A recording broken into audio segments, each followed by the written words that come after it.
Vamos, irmãos, abrir as nossas Bíblias.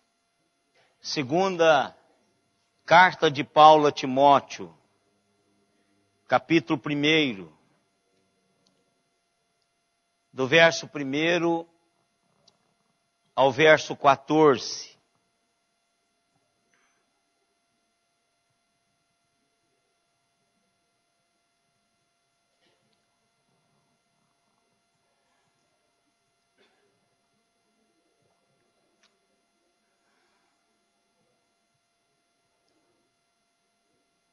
Essa carta, irmãos, ela se reveste de uma significação muito especial. Essa carta é a última carta do apóstolo Paulo. Essa carta é como assim a despedida do apóstolo Paulo ao seu querido filho Timóteo.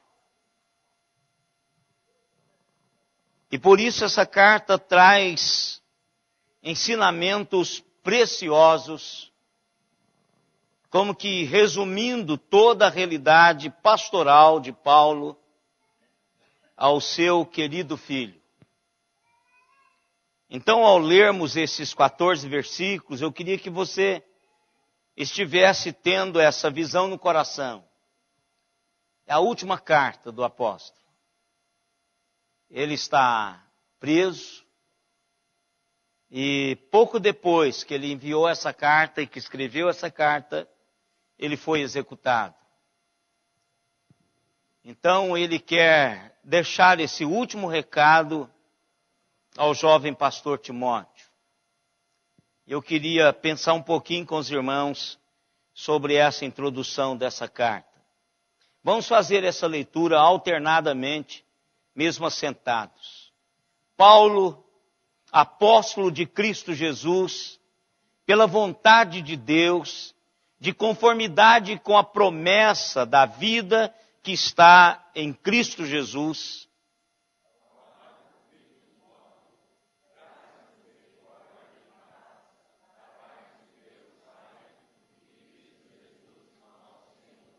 dou graças a Deus, a quem desde os meus antepassados sirvo com consciência pura, porque sem cessar me lembro de ti nas minhas orações, noite e dia.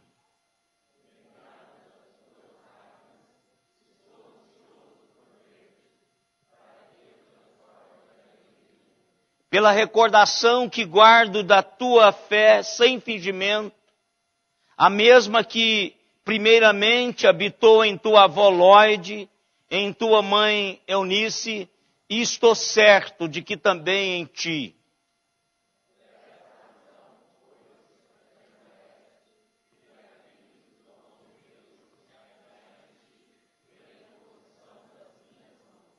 Porque Deus não nos tem dado espírito de covardia, mas de poder, de amor e de moderação.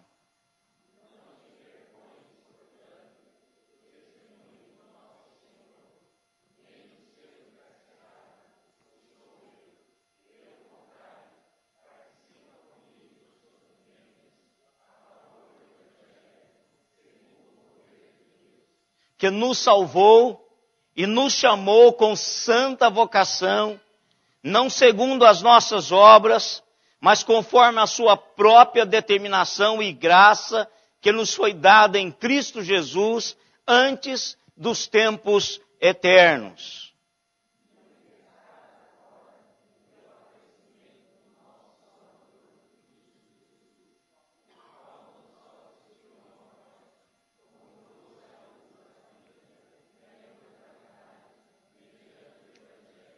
Para o qual eu fui designado pregador, apóstolo e mestre.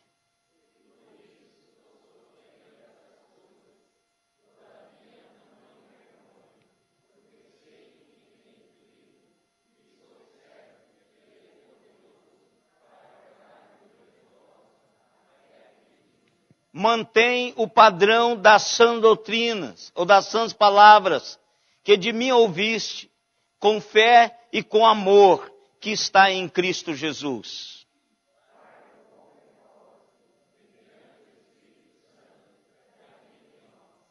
Que Deus nos abençoe através da sua palavra já abençoada. Vamos orar, queridos.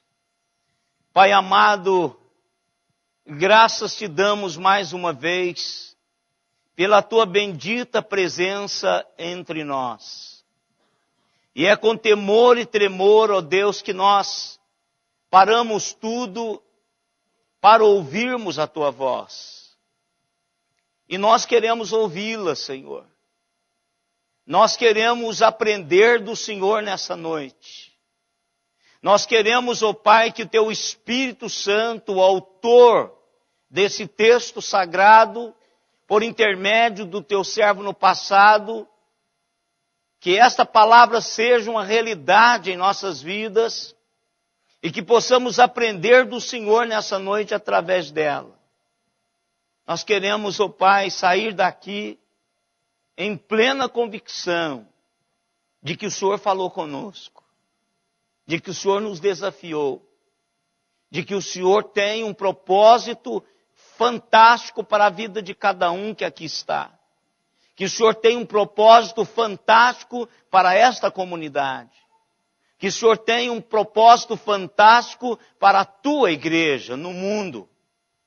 Por isso, ó Pai, em nome de Jesus, em inteira dependência do Senhor, é que nós nos debruçamos sobre esta palavra, para dela nos alimentarmos, para dela recebermos, ó Deus, a tua palavra. Em nome de Jesus, nós te oramos e te agradecemos. Amém, Senhor. Amém. Visão é aquela coisa indescritível que se atreve a sonhar grandes sonhos sobre o futuro, mas que também dá-nos a concepção e a dimensão da nossa vocação. Visão tem sido chamado de esperança com o projeto. Visão é o que um inventor tem quando ele ou ela pensa fora da caixa para criar algo novo.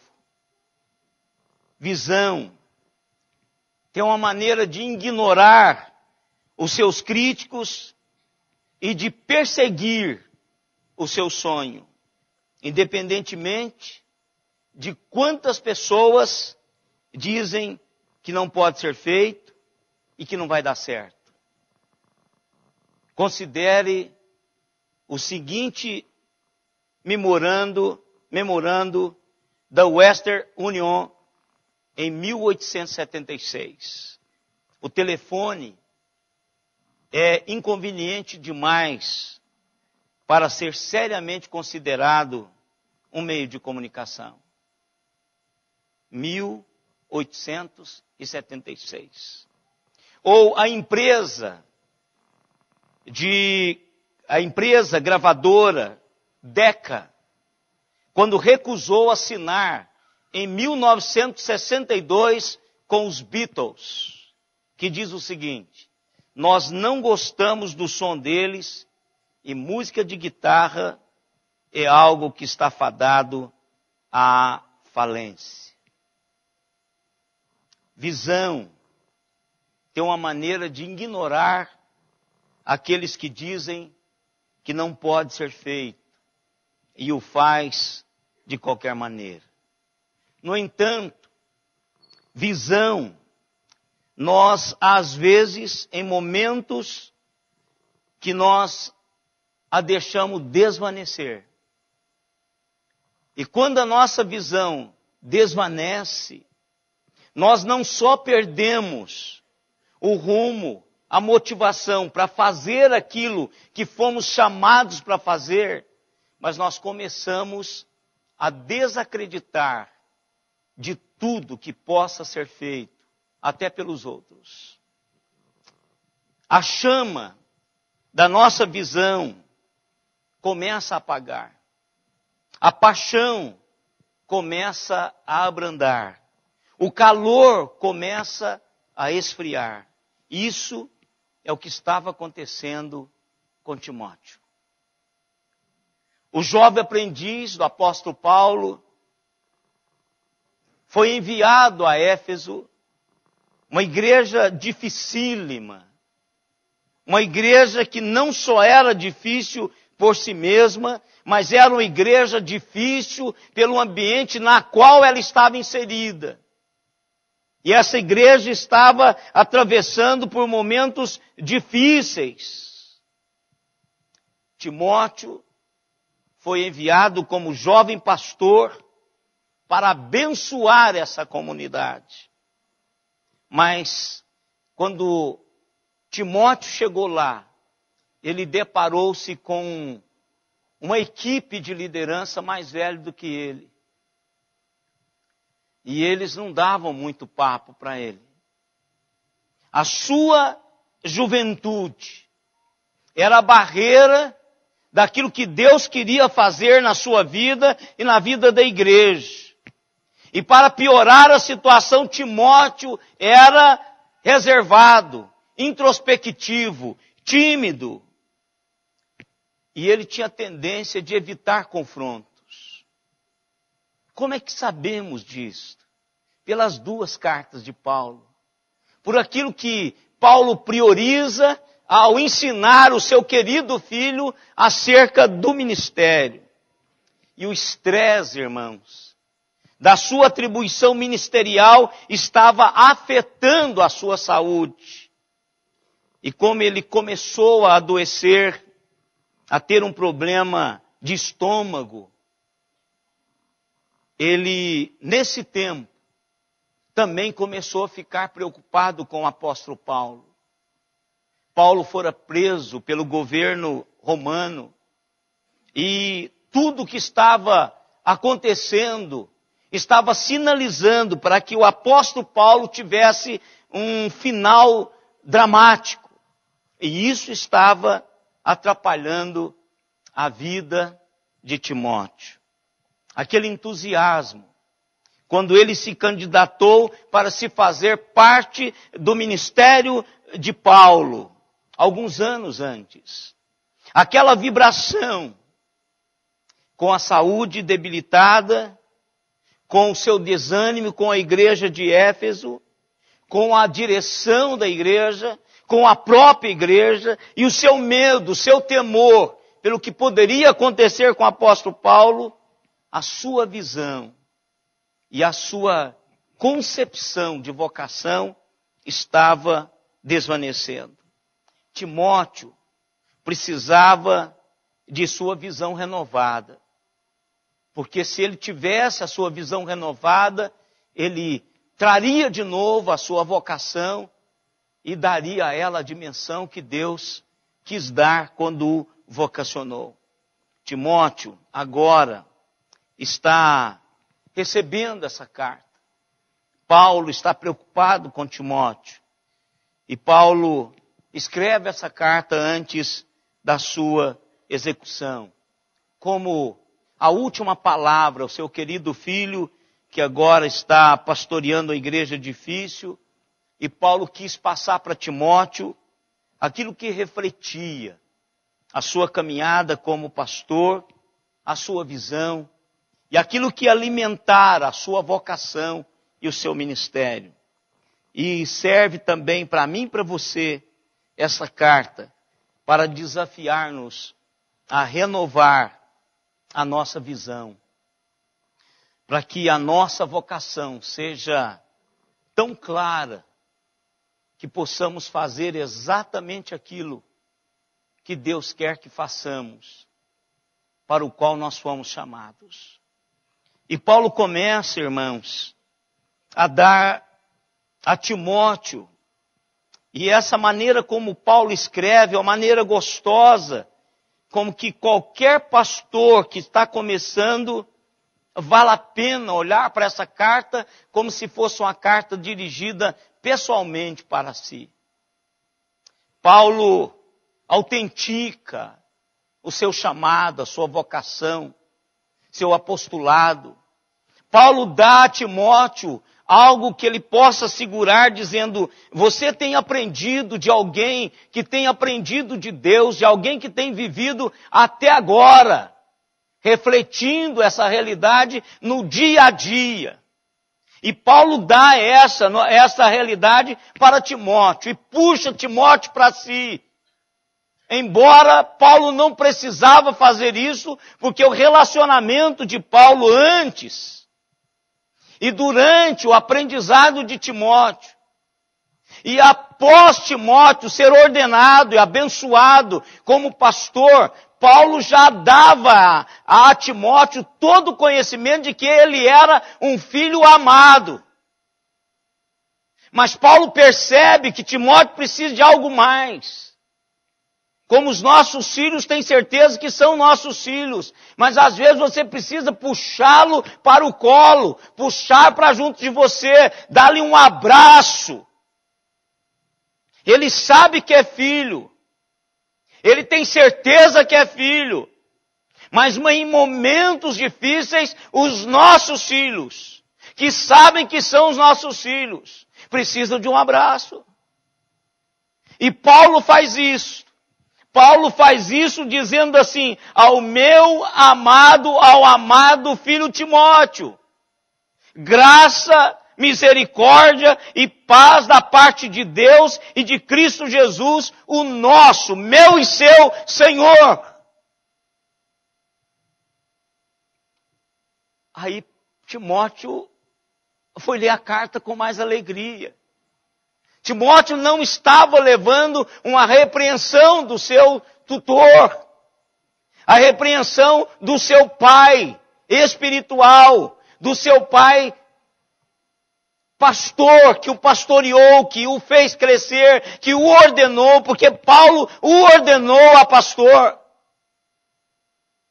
Mas agora, Timóteo vai acalentar o seu coração.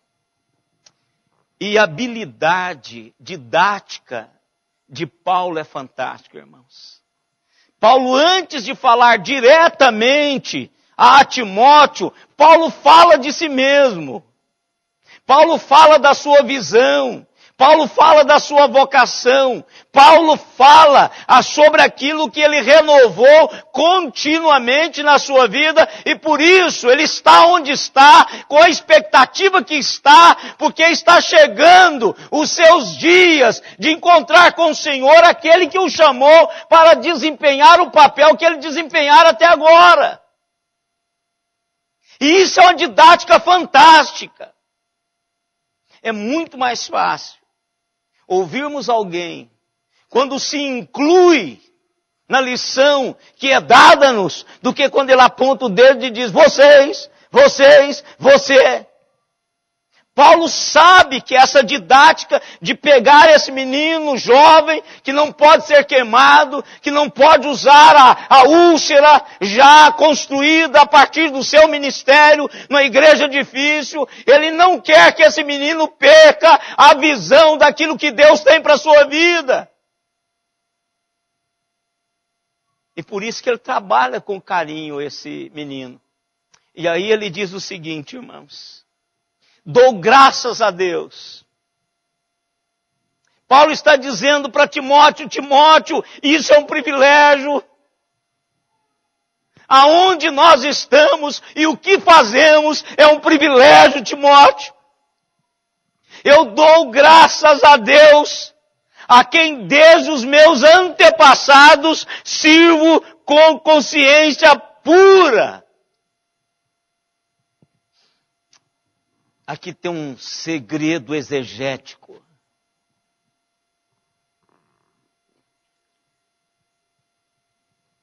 Paulo está dizendo assim: dou graças a Deus, a quem desde as minhas histórias, desde a minha história passada, eu adoro com a consciência pura. Essa palavra aqui, isso é a beleza do grego, que infelizmente o português não traduz. Essa palavra sirvo não é a palavra servo, não é doulos, mas a palavra que Paulo usa aqui é latrel, ou seja, adoração. O que Paulo está transmitindo para Timóteo é que ele, desde o passado até esse momento agora em que ele se encontra, ele tem adorado o Senhor, que ele sempre tem debruçado diante de Deus em perfeita adoração ao Senhor, para que esta realidade de adoração agigante em todas as realidades da sua vocação. Timóteo, você precisa renovar a sua adoração. Timóteo, você precisa dar a leitura certa. E o que é interessante, irmãos, que essa palavra aparece 20 vezes no Novo Testamento. Ela sempre se refere ao serviço oferecido a Deus como um ato de adoração. Aí Paulo está dizendo, irmãos, para sarar o coração desse pastor, Paulo está dizendo que esse tipo de serviço não é direcionado às pessoas, mas ele é sempre voltado para Deus.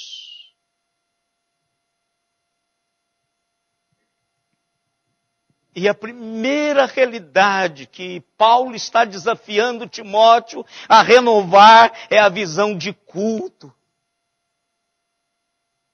Porque desde o momento que somos chamados, desde o momento que somos aparelhados, desde o momento que nós investimos a nossa vida no serviço do reino, não importa o que você faça, não importa em que departamento você esteja, mas a partir do momento que fomos vocacionados para caminharmos atrás do Senhor, seguindo-o como discípulos, nós teremos oposições. Nós teremos descontentamentos, nós teremos aborrecimentos, nós olharemos para as circunstâncias e situações e nem sempre elas vão nos agradar, nem sempre elas estarão dentro do paradigma de Deus, dentro do padrão de Deus, e tirar essas realidades e levá-las à presença do Senhor para ser de conformidade com o que o Senhor quer, dói, adoece. E Paulo está dizendo, Timóteo, este serviço é um serviço que não é direcionado a pessoas, mas ele é direcionado ao Senhor. Esta palavra, irmãos, é a palavra que constrói a nossa no português, que é a liturgia. Essa palavra é que dá a estrutura desse serviço público de adoração.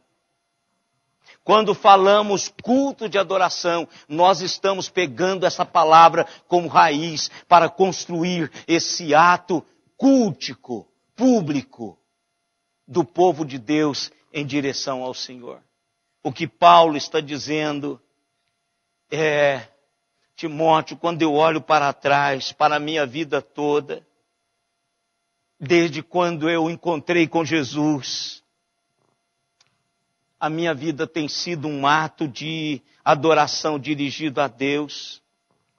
Para Paulo, quando concebe-se essa realidade, mesmo que as dificuldades cheguem, e elas vão chegar, mesmo que a doença chegue, e elas vão chegar, o meu serviço, como servo de Deus, precisa ter a definição certa. É para o Senhor que eu sou crente. É ao Senhor que eu devo toda adoração. É ao Senhor que eu vou prestar contas da minha caminhada cristã. E Paulo dá então a Timóteo essa visão sutil,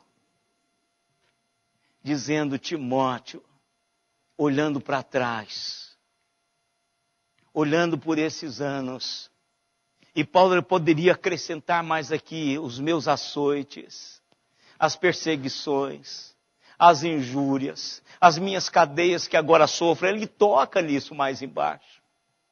Ele fala: é por essa razão, Timóteo, que eu estou sofrendo o que eu estou sofrendo, ou seja, é por essa razão que eu estou preso. É por causa do meu culto ao Senhor, de algo que eu não abro mão.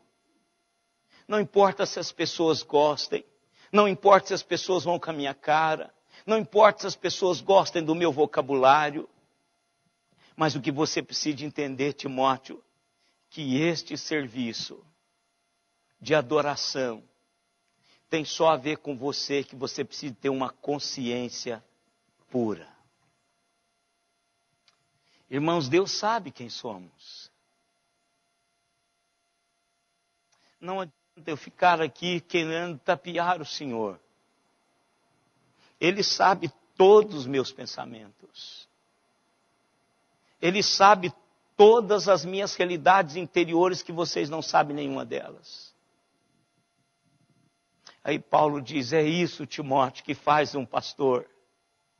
É isso, Timóteo, que faz um servo de Deus. Quando ele tem a perspectiva, a visão de que ele adora, mas adora a um Deus. E esse Deus sabe que a sua consciência é pura. Mas Paulo não para aí. Paulo, de imediato, emendando a essa renovação cultica, Paulo fala de oração. Olha para vocês, parece que não tem nada a ver. Se você pega no grego, não tem conexão, parece que Paulo caducou, parece que ele começa um assunto e não termina e começa outro. Mas Paulo tem um propósito. Se ele falou do culto, se ele falou da renovação cultica, ele vai falar da intimidade com Deus, ele vai falar da oração, ele vai falar do caminho que nós podemos colocar todas as nossas aflições diante do Senhor, simplesmente derramando e expressando a Deus como está o seu coração. Sem armadilhas, sem 7 passos mais fáceis para se orar, sem isso. Paulo brota assim espontaneamente, e ele diz assim, emendando: sirvo com consciência pura, por quê? Sem cessar me lembro de ti nas minhas orações noite e dia. Ele está dizendo: Timóteo, você é a minha prioridade de oração, querido. Da mesma maneira que eu me apresento num culto diante do Senhor, que me conhece, sabe quem eu sou, por quê? Não cesso de orar por você de noite e dia. Ele dá aquela emendada que você fica assim, claro, que você entende, porque ele quer transmitir para Timóteo uma lição especial. Então ele diz assim: Timóteo, você precisa orar, Timóteo. Outra coisa, Timóteo, além dessa realidade de servir a Deus, de adorar a Deus, desse serviço direcionado única e exclusivamente a Deus, há também, Timóteo, um segredo para se continuar com a visão que Deus quer e manter a vocação, a concepção daquilo que Deus destinou para que eu fizesse na vida. Você precisa de orar, Timóteo. Dia e noite. Ele está dizendo assim, que a vida de oração Da mesma maneira que a vida cultica tem que ser uma realidade existencial. E simples. Olha de que ele se lembra. Lembrado das tuas lágrimas. Também é uma construção meia estranha. Mas ele está dizendo assim, eu me coloco diante do Senhor incessantemente por você, Timóteo. E tenho lembrado-me, e é o conteúdo da oração de Paulo. Paulo tem lembrado das lágrimas de Timóteo. Que lágrimas? Eu não sei. Não está explícito na palavra de Deus que lágrimas foram estas. Lágrimas quando Timóteo foi destinado para pastorear Éfeso. Lágrimas quando ele não conseguia, com a sua inabilidade para pastorear essa igreja grande, dessa cidade difícil. Uma cidade idólatra, uma cidade que era voltada para a deusa Diana. O templo se fazia excursões, procissões para visitar esse templo. Da imoralidade, da luxúria. Será que foram lágrimas por ter sido destinado a este pastoreio? Talvez lágrimas pelas dificuldades que ele enfrentava, pelo seu temperamento introspectivo, tímido. Não diz que lágrimas, mas Paulo coloca isso diante do Senhor. Paulo ora sobre a história familiar de Timóteo. Paulo talvez diga, Senhor, esse menino, ele tem algo especial, não deixe de existir, restaure a sua visão, dê a ele, ó Deus, aquilo que o Senhor deu no início da sua caminhada. Ele agora está sozinho, mas ele de fato não está sozinho, e ele precisa entender isso, que os céus estão abertos, e que ele pode adentrar a tua presença, e não há companhia maior e melhor do que o Senhor.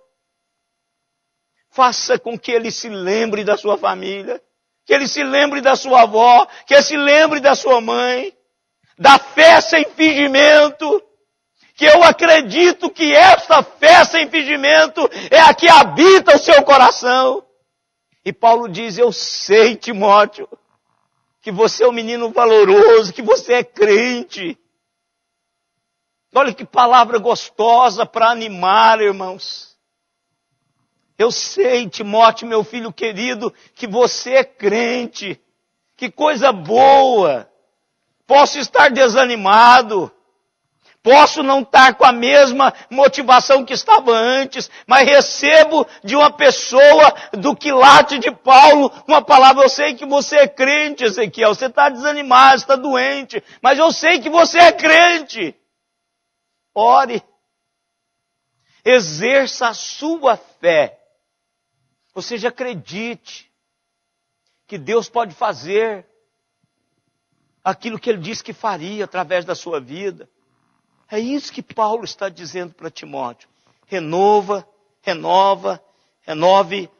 a sua visão de oração.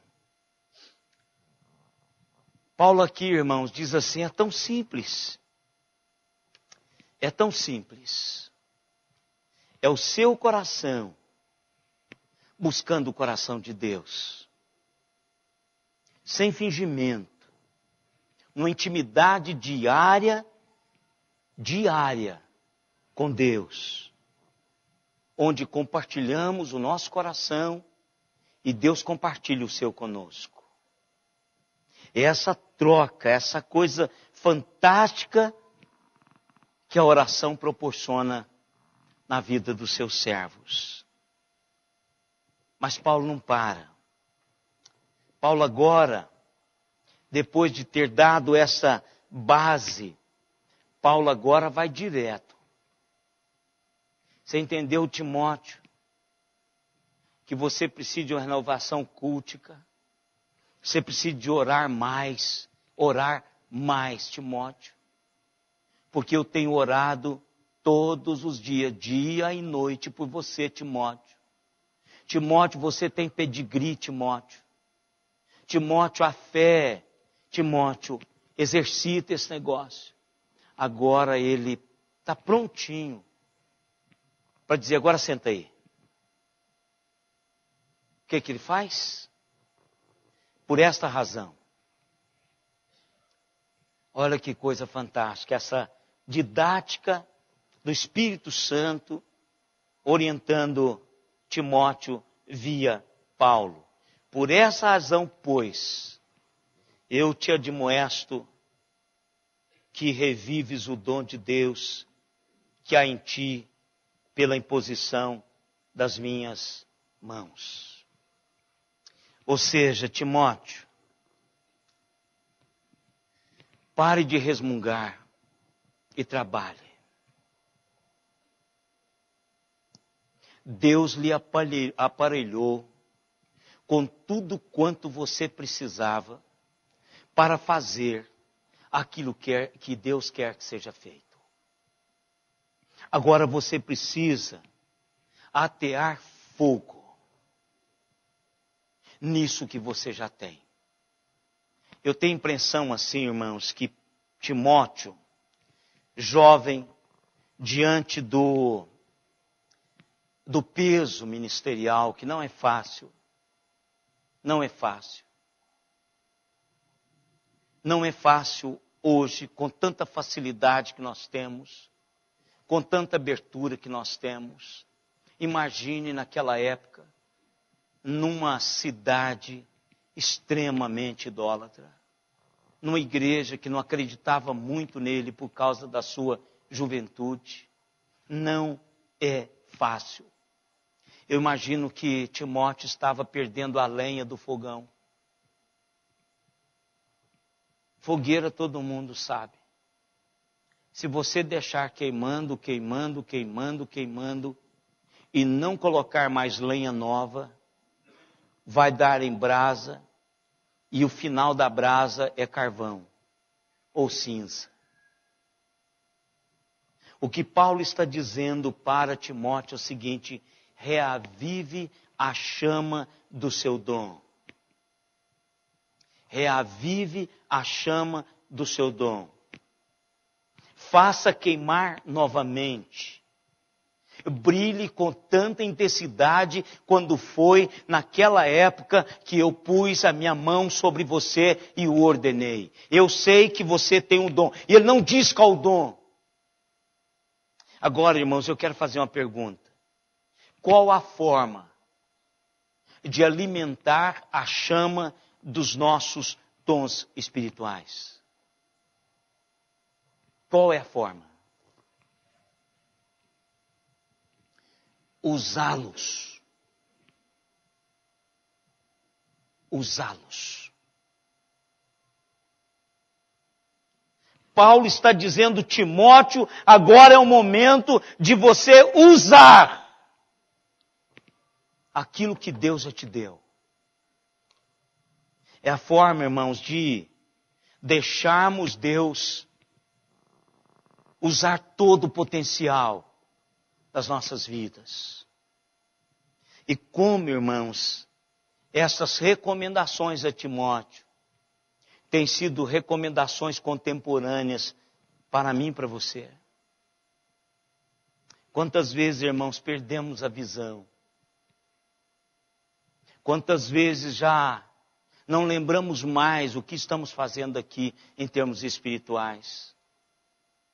Lembramos todos os dias que viemos fazer aqui em termos profissionais. Buscamos isso com unhas e dentes. Mas a nossa vocação espiritual tem se perdido por causa da nossa visão míope daquilo que Deus tem para cada um de nós.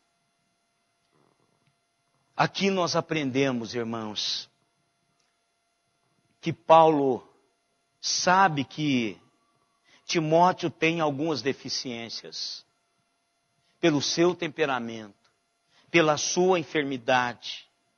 Mas Paulo diz assim, Timóteo, olha o que ele diz. Deus nos tem dado ferramentas Porque Deus não nos tem dado espírito de covardia, Timóteo. Trabalhe, Timóteo, não se acovarde. Deus lhe aparelhou com algo muito especial. Não se acovarde. Porque Deus não nos tem dado espírito de covardia, mas de poder, de amor e de moderação. Que em outras traduções diz autodisciplina, equilíbrio, sobriedade. Paulo está dizendo que o poder é a capacidade de enfrentarmos os nossos medos e usarmos os nossos dons.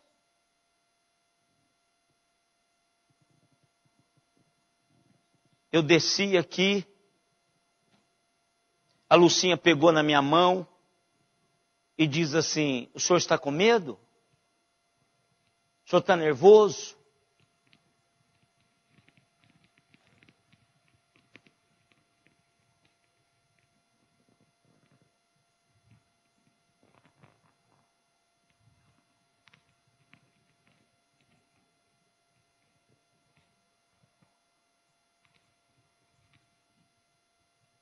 Poder de Deus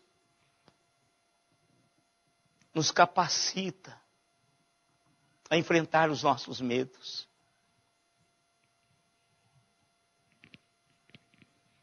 Trinta e 4 anos pregando a palavra. E até hoje as minhas mãos gelam, todas as minhas extremidades gelam. Como se eu estivesse nervoso. O que Paulo está dizendo é que o poder de Deus capacita-me a atear fogo no dom que eu tenho. E eu só vou colocar chama nesse dom quando eu usar. E todas as vezes que eu usar, eu vou precisar do poder de Deus. Porque esse poder me capacita a enfrentar os meus medos. A enfrentar as minhas deficiências. Mas ele diz também que o amor de Deus, não o espírito de covardia, mas de poder e de amor. O amor é a capacidade de expressarmos o amor de Deus através do nosso dom, quando fazemos uso dele.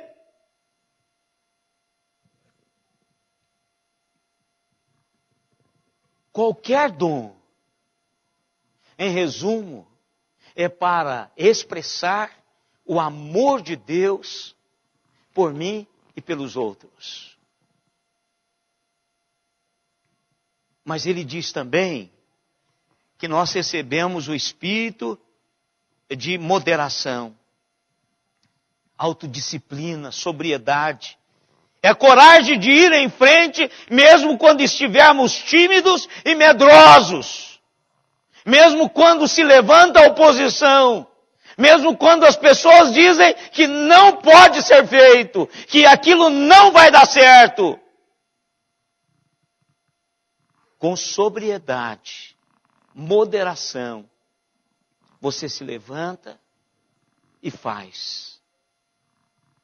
Paulo está dizendo a Timóteo, Timóteo, é assim que acontece. Aí, Paulo no verso 8, está dizendo assim,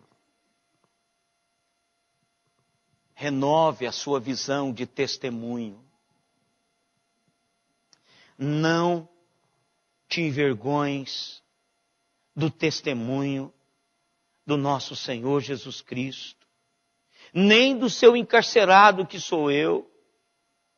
Pelo contrário, participa comigo dos sofrimentos a favor do Evangelho, segundo o poder de Deus.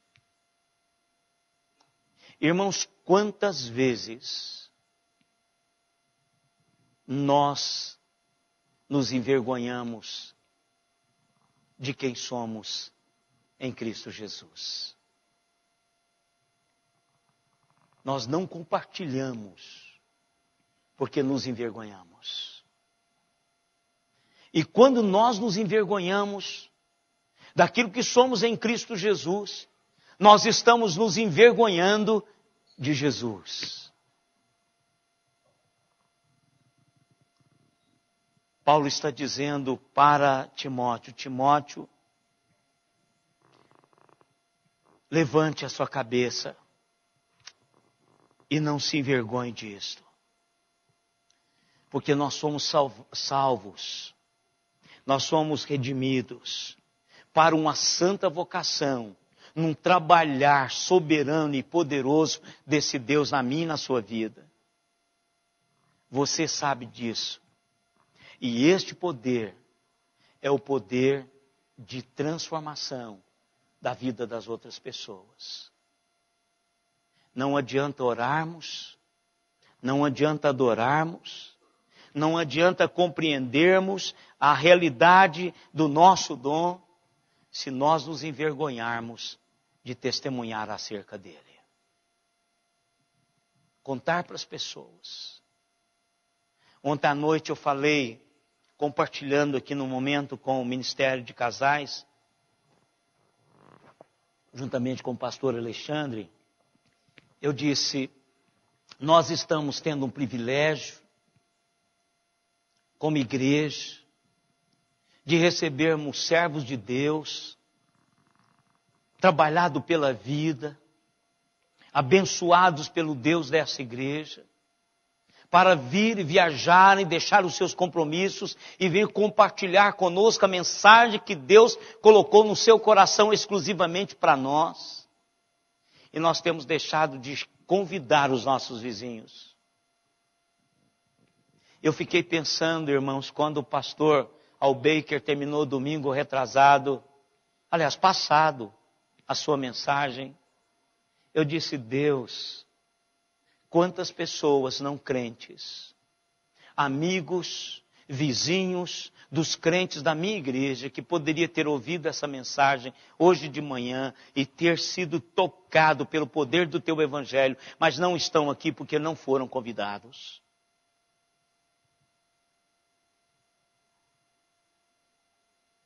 Quantos casais do seu trabalho, da sua faculdade, de todo lugar que você convive, que estão atravessando problemas seríssimos de casamento, que você não convidou para estar aqui, e não vai convidar para estar com o pastor Gediael.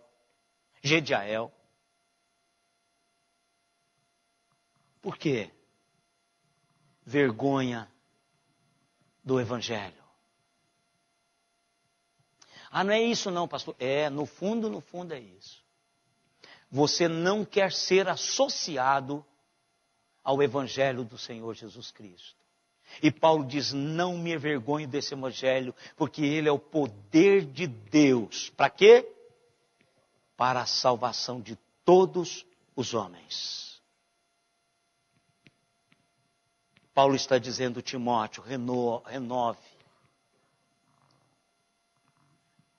a sua paixão por divulgar o evangelho do Senhor Jesus Cristo.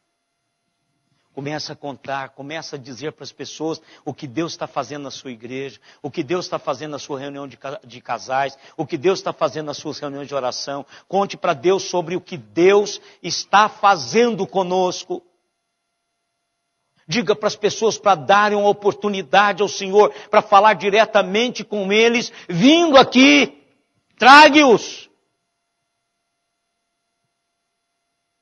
E Deus vai falar.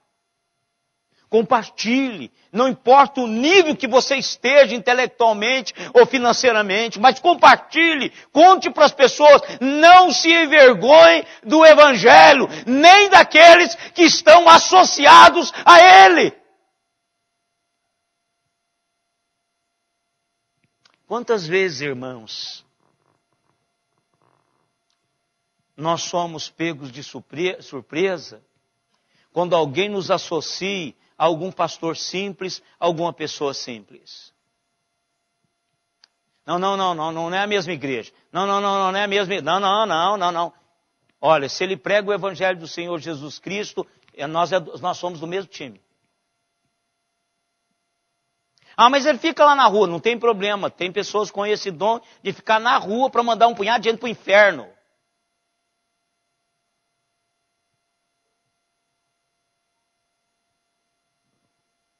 ele tem a ver comigo.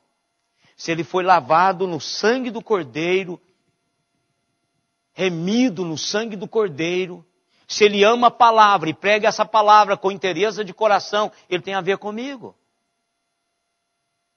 Podemos não frequentar o mesmo aprisco, mas somos do mesmo aprisco, do mesmo rebanho.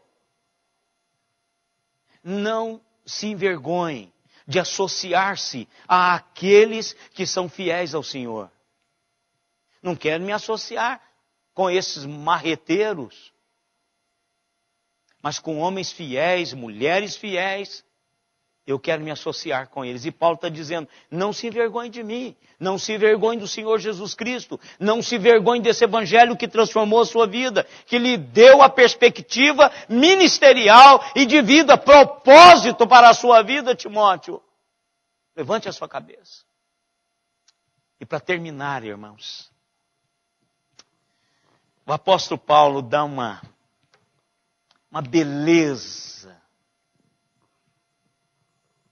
de mensagem para Timóteo. Timóteo, olhe para o aqui e agora, mas não esqueça de olhar para o além, depois do aqui e agora. Porque a vida cristã, irmãos, não nos leva a desistirmos da vida aqui e agora. A vida cristã nos leva a abraçarmos esse tempo aqui e agora com todo o nosso vigor, com toda a nossa paixão, mas não esquecermos do além, do depois, do aqui e agora. Olha como Paulo faz isso. É porque ele está falando a um menino inteligente. Ele usa palavras fantásticas, construídas com zelo. Parece que ele foi montando estas palavras para que Timóteo não perdesse do início ao fim. O que é que ele queria dizer? Olha aqui, que ele nos salvou, nos chamou com santa vocação, não segundo as nossas obras, Timóteo não tem nada a ver com isso, mas conforme a sua própria determinação e graça, que nos foi dada em Cristo Jesus, antes dos tempos eternos. Gente, você já parou para pensar nisso aqui? A gente fala assim, antes da fundação do mundo. Não, ele está dizendo antes, é uma eternidade antes da eternidade passada. Olha que coisa linda. Timóteo, nós fomos pensados, Timóteo, para algo muito maior, para algo além disso aqui. Aguente firme, querido.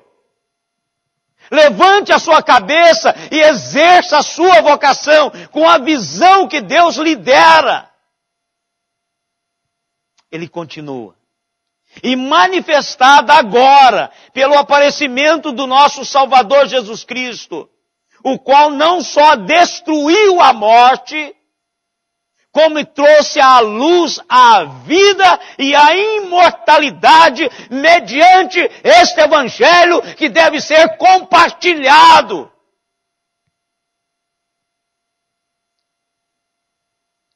Irmãos, quarta-feira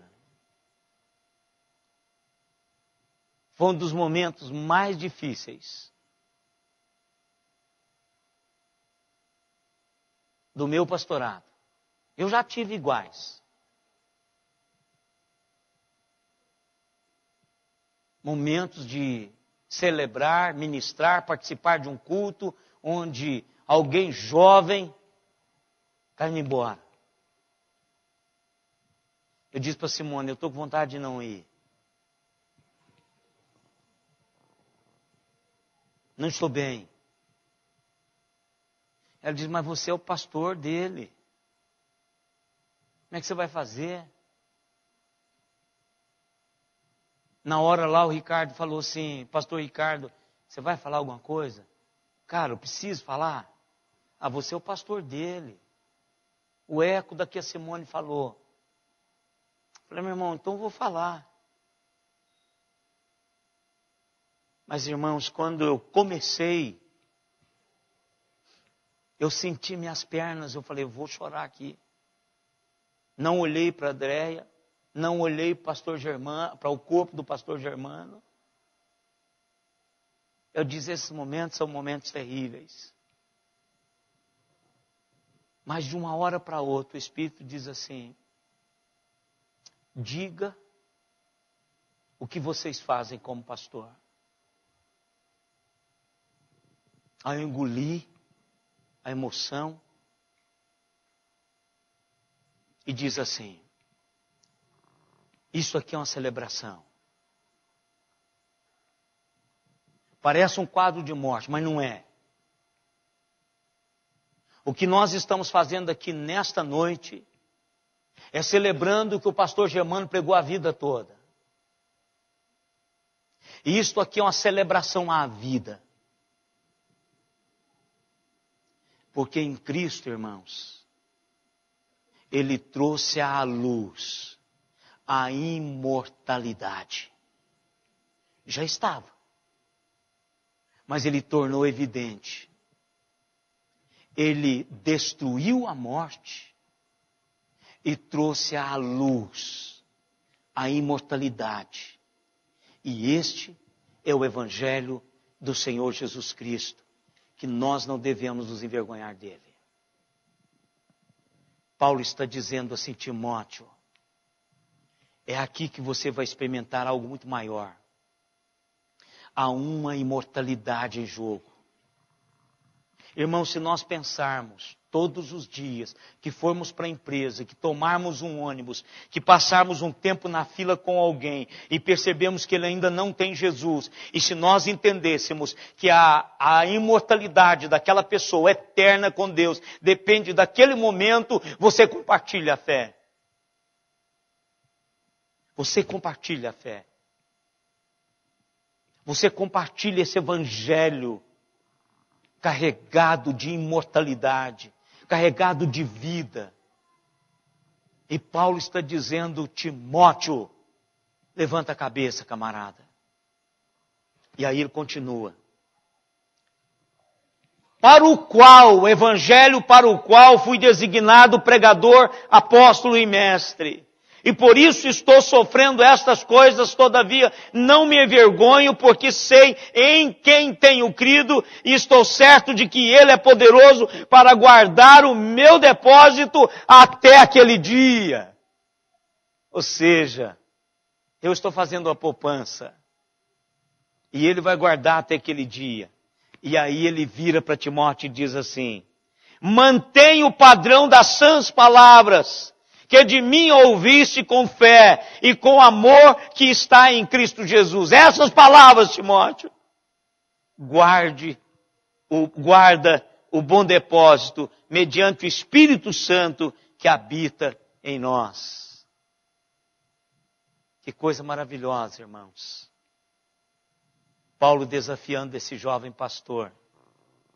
E eu quero, irmãos, concluir dizendo para o seguinte para os irmãos. Eu acredito que Deus quer nos puxar para mais perto da visão e da vocação que Ele tem para mim e para você.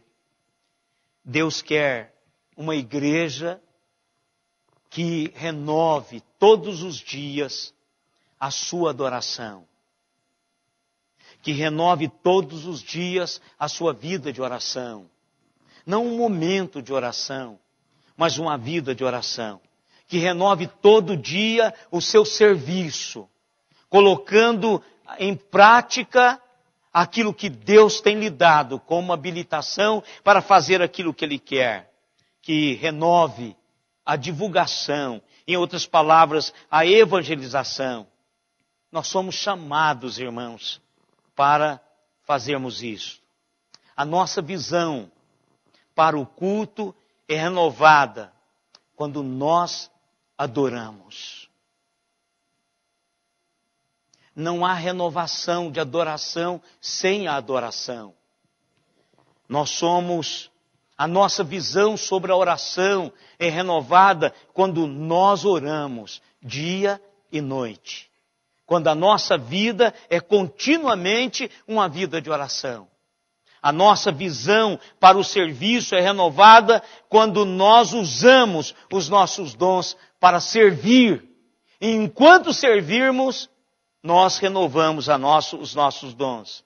A nossa visão para o evangelismo é renovado quando testemunhamos a respeito da imortalidade que fora trazida à luz por esse evangelho.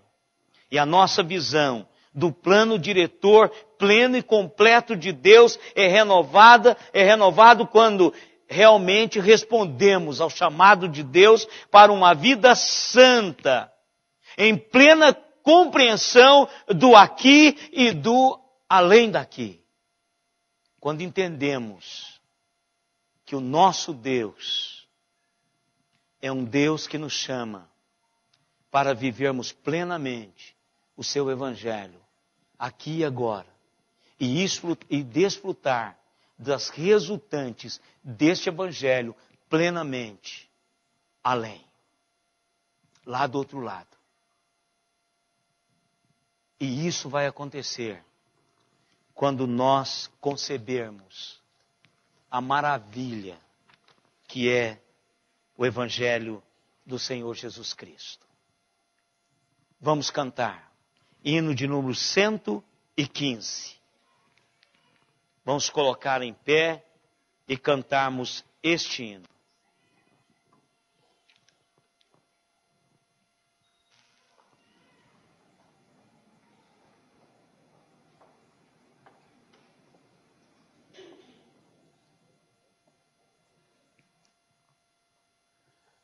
Cento e 15.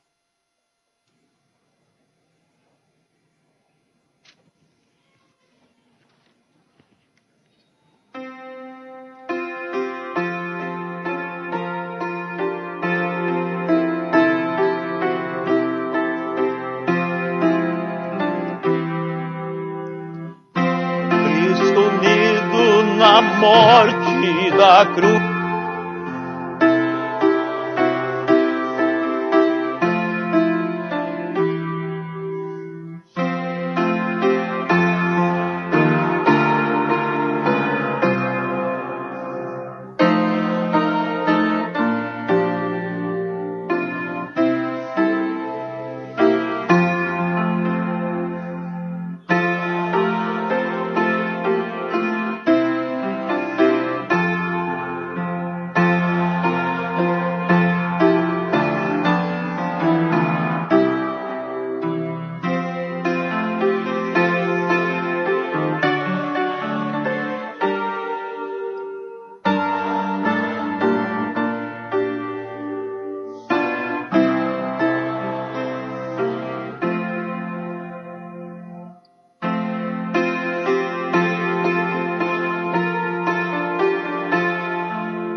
Irmãos, nós temos 73 conexões, 27 em Araraquara, mais 14 no estado de São Paulo, 6 em Ribeirão Preto, 6 em Roosevelt, 3 em Bauru, no Paraná mais 2, Uberlândia 2, Franca 2, Londres 2, Minas Gerais 1, no estado de Minas, no estado do Pará 1, Belo Horizonte 1, Uberaba 1, Botucatu 1, Marília 1, São Carlos 1, São Paulo, cidade de São Paulo 1 e Flórida 1.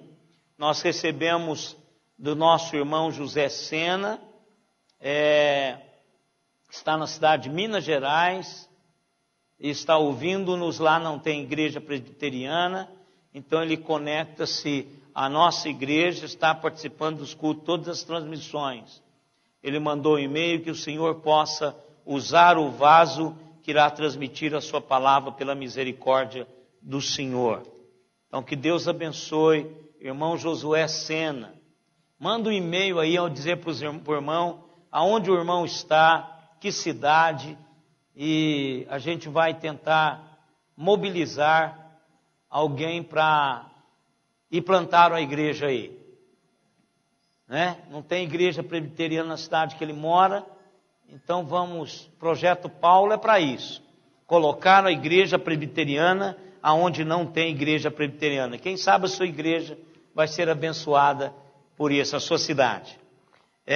Irmãos, nós estamos orando pelo nosso irmão Valdir, Samuelzinho no Japão, irmão Sebastião, a família do pastor Germano, a irmã Maria José, a Bel está aqui hoje, tá bom, a irmã Maria José, né, Bel? Vamos continuar orando. Nós hoje também estamos orando pela irmão Walter, agradecendo a Deus pela família dele. Também vamos orar, irmãos, pela a família do pastor Germano, também pela família do pastor Paulo França, que faleceu também no mesmo dia do pastor Germano. Foi sepultado na quinta também, não foi? Ou na sexta? Na quarta para a quinta e foi sepultado na quinta ele. Então vamos estar orando também. E vamos estar orando, irmãos, por todos aqueles irmãos que estão em viagem e que precisa do cuidado especial do Senhor. Eu quero convidá-los para vir aqui à frente, para orarmos. Se você tem um pedido que não foi colocado aqui, claro que a gente não coloca todos, mas se você tiver algum pedido, vem aqui para a gente colocar diante do Senhor, em nome de Jesus, e que Ele esteja trabalhando de uma maneira especial. A irmã Euridice está aqui hoje. Euridice está aqui hoje. A irmã Zucides e José Acetose também não estão bem de saúde. O irmão José Acetose também caiu e teve um problema no braço. Vamos orar, irmãos. Pai querido, é nessa confiança que nós nos aproximamos do Senhor. Entendendo, Deus, que a vitória, ela já nos foi dada. Agora é só uma questão de tempo. Porque em Cristo somos mais do que vitoriosos. Entendemos, ó Deus, que não é uma vitória só sobre a morte, mas é uma vitória, Senhor, sobre todas as coisas que nos impedem de vivermos plenamente na Tua presença. Doenças, circunstâncias difíceis, relacionamentos quebrados. Deus querido, Teu povo está diante do Senhor, com seus corações derramados, rendidos à Tua presença. E nós aguardamos, ó Deus, o toque especial do Senhor nas nossas vidas. Visite, ó Pai querido, aqueles irmãos que estão enfermos, principalmente aqueles que estão acamados, aqueles que já são com idade avançada. Ó Deus, tenha misericórdia, mantenha os seus corações firmes no Senhor. Deus amado, nós queremos pedir a ajuda do Senhor para essa próxima semana. Como a semana que passou, nós fomos surpreendidos várias vezes. Mas o que nós sabemos é que o Senhor em nenhuma dessas circunstâncias foi surpreendido. E isso agrada o nosso coração, porque o Senhor sabe todas as coisas. Por isso, ó Pai, nós carecemos do cuidado do Senhor para conosco, dessa providência sustentadora da nossa vida. E nós precisamos disso, Deus. E que assim seja sobre cada família aqui representada, cada vida que está aqui, Senhor. Que o Senhor derrame sobre nós o teu cuidado. Deus, dirija-nos para casa, debaixo do teu paternal cuidado. Dê-nos, ó Deus, a bênção da companhia do Senhor. E agora, irmãos, que a graça do Senhor Jesus Cristo, o amor de Deus, o nosso eterno Pai, a comunhão, as consolações e o poder do Espírito Santo estejam em nós e sobre nós, até aquele dia, quando com Ele nós nos encontraremos. Amém, Senhor.